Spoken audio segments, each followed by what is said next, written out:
Hey guys, Poro here with my 9th MSI team breakdown, this time for T1, the LCK 2 seed. You know, me personally, I thought it was really cool to see T1 stomp HLE and then match up against Gen G in the hype grand finals. No, but seriously, what were they thinking with the LCK format? Absolutely ridiculous that they got a full double elimination bracket for the first stand qualification, yet we can't be bothered to get more than 2 best of 5s for either of our representatives for MSI.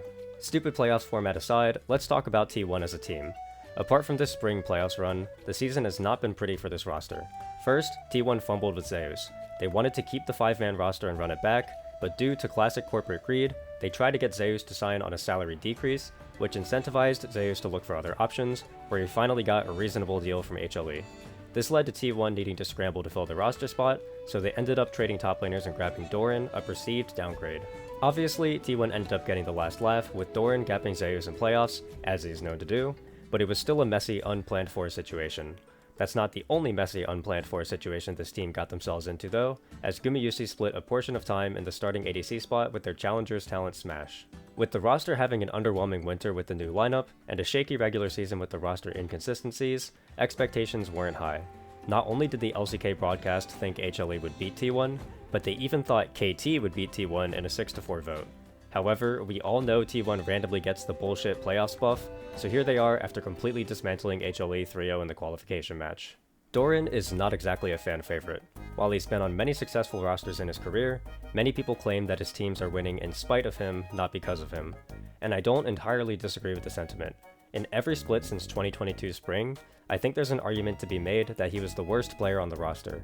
Now that said, I also think Doran is often underrated and gets too much hate. Realistically, he's been a top half LCK top laner for most of his career, and he's definitely a good player. People like to act as if Doran killed their dog or something. Now the reason why Doran got this poor reputation is because of two main factors.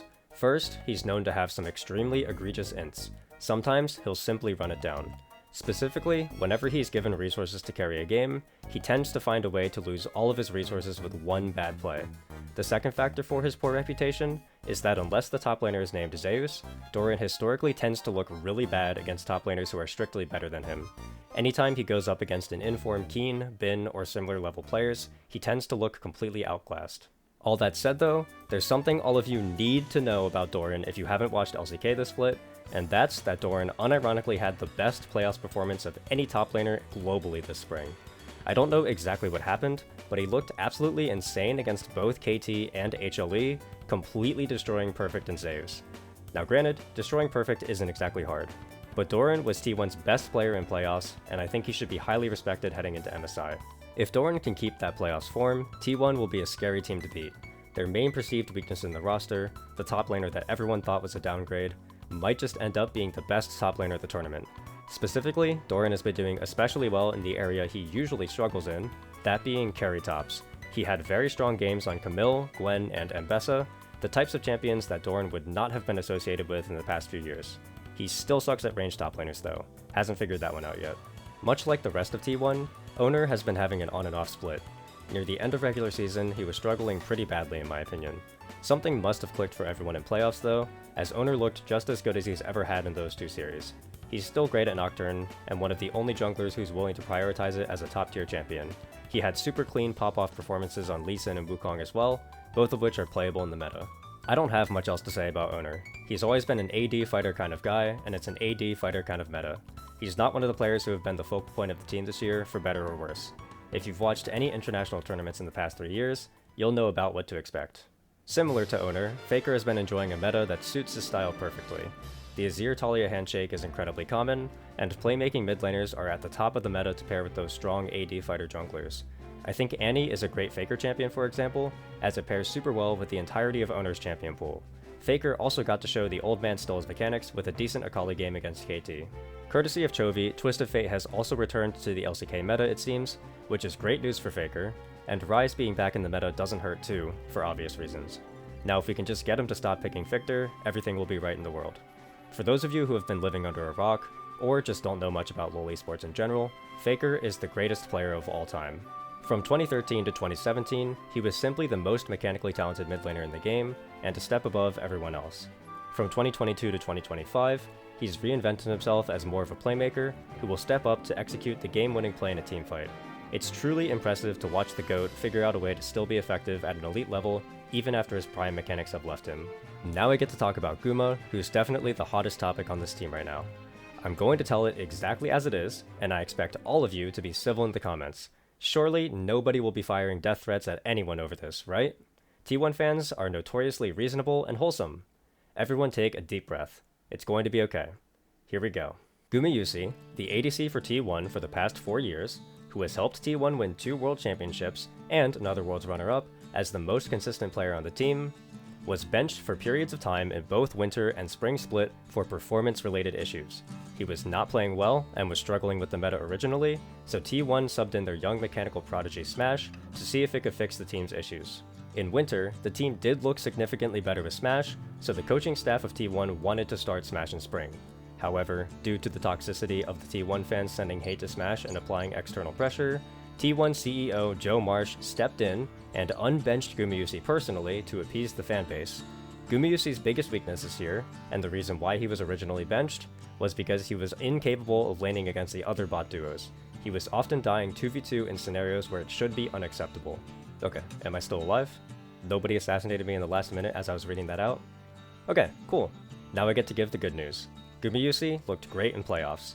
Despite his struggles earlier in the year, he figured out whatever it was that was wrong and ended up having some pop-off performances. 9-0 Jhin, 13-1 Lucian, 9-2 Ziggs, 8-0 Kalista, 9-0 Xayah.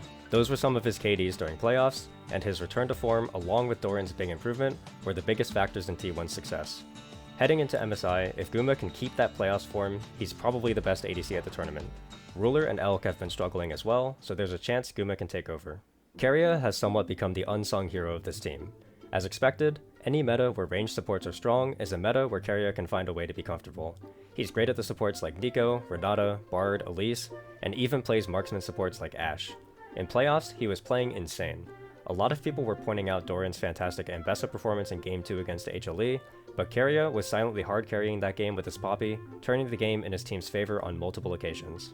Keria is an innovator, someone who is talented enough at plenty of champions that he can shape the meta to his bullet points. People remember the marksman support meta where champions like Ashe, Kalista, Jhin, Varus, and Caitlyn's support were dominating. Keria was the one who started that. While he hasn't touched Lux yet this year, it should also be noted that he's the best Lux player in the world by a significant margin, and the threat of Cait Lux is always there. He's the best Bard player in the world too, a champion that he's been willing to pick. All this said, I still have the same criticism of Keria I've had for multiple years now. He's just not elite on engaged champions. Compared to players like On or Delight, Keria's engaged supports just don't hold up. Alistar, Nautilus, and Leona are just not his strong suit. He has gotten better at Rel though, and he's always been pretty good at Rakan, so it's not like T1 can't play any engaged comps ever. It's definitely a hole in their draft plans though, and potentially an area other teams can use to try to beat them. Let's talk team. The way I see it, there's 2 ways this tournament can go. Way number 1 is that T1 keeps their playoffs form. If Doran and Guma played the way they played against KT and HLE, T1 are arguably in the conversation to win the whole tournament. I think T1 looked more impressive in their short playoffs run than either LPL representative did. The other way this could go is that T1 revert back to their business as usual regular season form, in which case I think they may be looking at 4th, maybe even a 5th, 6th place finish. It really just depends. Assuming the team lands somewhere in between, I'm expecting around a 3rd place finish for them. And of course, I'll mention it again like I did in the Gen G and LPL team videos, I think LCK might be hurt by their short playoffs format. T1 only got to play 2 best of 5s, neither of which had a game 5 in it, versus BLG and AL who got to play 5 and 4 each respectively. There's a chance that this difference in experience on the current meta may end up making it so the LCK teams enter the tournament looking rusty. I have nothing else for you all. 9 teams down, 1 to go. I'll see you all next time. Bye!